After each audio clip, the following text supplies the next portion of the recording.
So there's a lot of asking why you're doing what you're doing. Once you've learned more about your strengths and your values, it's much easier to look at what you're doing throughout a day and ask yourself, why am I doing that? That doesn't align with who I am, with what I value. So why am I doing that? And can I do it differently? So there's a lot of evaluation that happens there.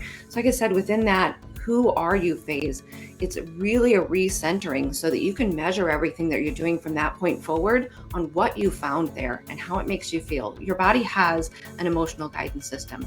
And once you start learning more about yourself, you can really feel if you're in line with that or if you're working against it.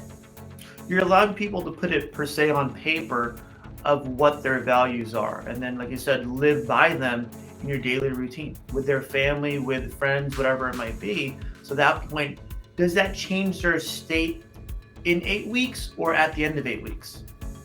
All throughout. So I mean, it's funny because, like I said, I have this systematic process, but it's from day one that you're already starting to think of things Oh, differently, and it's because you're having these conversations with somebody who's kind of turning your words back to you. So from hmm, day one, you're already starting to feel this as you go along. And I do have, of course, there's homework with sessions, and then there's between session check-ins that I do on those off weeks, just good. asking about mindset and asking them to kind of perform some different exercises to get them thinking differently about their day.